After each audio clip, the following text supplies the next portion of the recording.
Part 5. Finishing touches. Inking. This poster style image uses many different inking techniques. As you can see, it has two figures in the background. A big, menacing face, most likely belonging to the bad guy.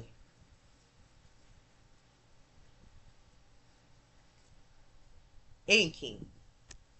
Uh, to get a good looking inking pen, you need to practice different pen strokes. 1.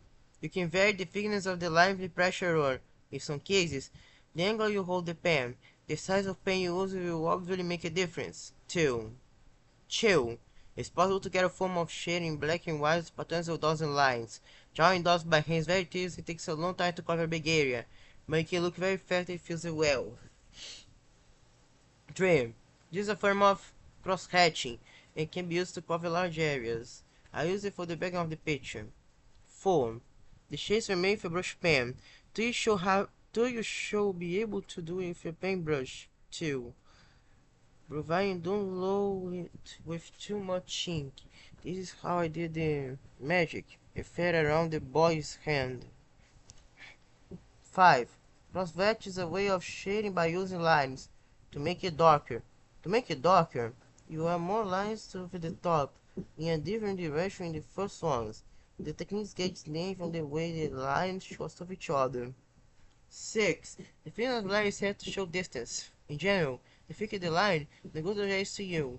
Usually it looks better to make the outline of energy thicker than all the other lines because this makes the image look sharper.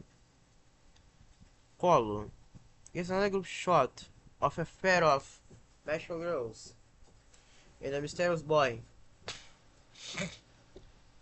The colors are very bright, they work well for this kind of picture. 1. This is a color wheel. The colors sitting next to each other are called complementary colors. This means they go well together without detracting from each other. So red and orange are complementary, as are blue and purple. See how the leg in the picture on the right has mostly complementary colors, mainly red, orange, and yellow. 2. The colors oppose each other on the colors opposite each other on the wheel are contrasting colors. This shows up well if you put them together, like this. The blues and purples of the second group contrast with the red girl's orange. The yellows are the group green background shows up the bright flames. 3. The more the suggest is different to the background color, the more they will stand up and will appear closer. If you make the suggest duller or more like the background color, it will look farther away. 4. Colors can be divided into two groups, warm and cold, or hot and cold. The colors closest to red and orange are warm, and the colors are more blue are cool. While colors tend to be brighter. If you have many warm colors in the characters, it's better to use cold colors to the background, and vice versa, as this will make them stand out. You should usually make characters brighter in the background so that people's attention is drawn to them. Shading. This picture shows a character caught spotlight. A spotlight. The bright light shining on him makes the shadows and highlights in the picture much stronger. If you think about what you know about color, you notice most of the background of this picture is a one color, big red, and the character's clothes are many cool colors. 1. In coloring things, it's important to press different tones of shaders. First pressing line and then move on to pressing harder. 2. Fix the line far away from the light they are. Frame. No matter what shade they are. Many shades have a small, lighter line along the dark edge, a highlight, and if you want, you can put this in. 4. The other important thing to remember is like things cast shadows on each other. Your picture looks more realistic if you put in the shadows. 5. If your image is maker or has lots of curves on it, you make as a shadow and itself may have extra highlight. It can be required to figure this out of artists and use other pictures to help you decide where they should go. Texture. This is the sorcery, which has a mixture of hot and cold colors. But if you get all lines on the character from me, they don't blend into the background as well as the boy and the dragon does. You can really be great if you're thinking up animals and monsters are mostly made from simple shapes, just like people are. 1. The dragon is easy. Just add just a few shapes, and after you vary the tail to it. 2. You have a, after you vary the tail to it. 2. You have a dragon. You can experiment with many different spines and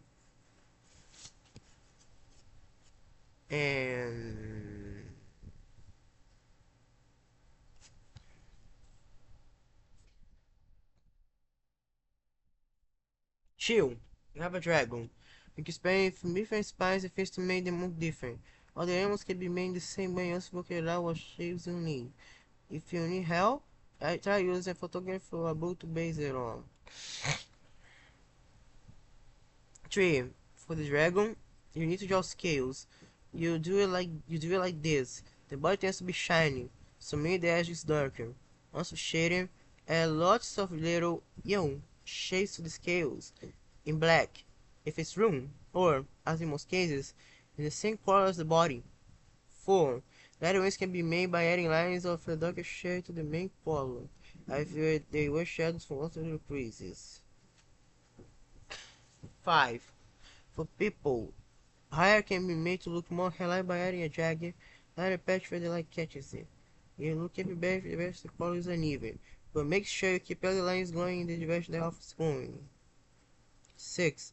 It is useful to be able to draw gems and jewels. Raw gems should be colored in much the same way as you color in an eye, with a lot of shine. The color should be darker near the shine, making light far away from the light. 7. Cut shields can be drawn and shading each surface dark near the light, making light and fairly for it. 8. Shiny. Flat metal things have a step of light. 8. Shiny. Flat metal things have a strip of light on them, and the color is darker on the side of the light. 9. Light shields. While the metal gets darker toward the light.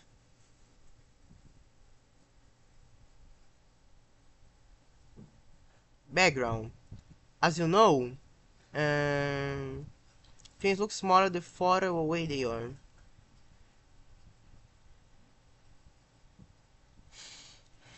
The way to get the background to look more realistic, is a technique called perspective. Perspective is important, and it's well worth practicing until you can do it well. The two most basic kinds are called 1-point perspective and 2-point perspective. Here's a picture with a realistic background. I decided it should be on a sunny day, so the colors are light and bright. 1. This is 1-point perspective. All the lines go to one point on the horizon, called a vantage point, writing as VP on the diagram. Drawing lines in dotted lines entirely before you have to erase them later. Press the drawing box's perspective. 2. This is how the lines will look for simple straight. You use the lines to work out where the center shall go. 2. Done. 2. This is how the lines will look like for a simple straight. Use the lines to work out where the center shall go. 3. This is 2-point perspective. It is called that because it has 2 vanishing points. 4. When drawing the sky, usually darkest at the top end most times the day, get light toward the horizon. 5. These notions are very simple. They are all made of easy shapes. It can take a while to learn to do, but if you practice think of things in terms of boxes, called crafting, it can be put in easily. 6.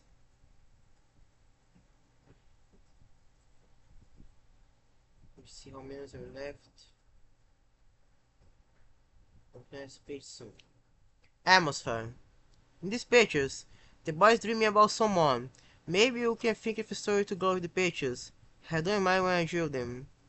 When you draw pictures to tell a story, you can create different models of color and background in the way you use them. Tonight can be a special time, and I'm sure this talk can make the life seem even more special. Bright colors and blue skies are summery. Warm colors make things seem warm and comforting, maybe even romantic. Cherry blossoms, sakura, are a common image both anime and manga. Using mostly blue pictures instead, especially if you color painting a light layer of blue before working on top of it.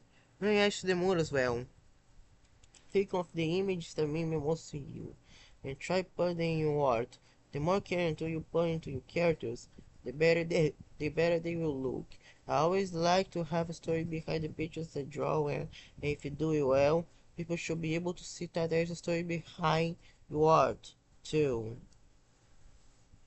Goodbye, Dawn. Final parts coming soon.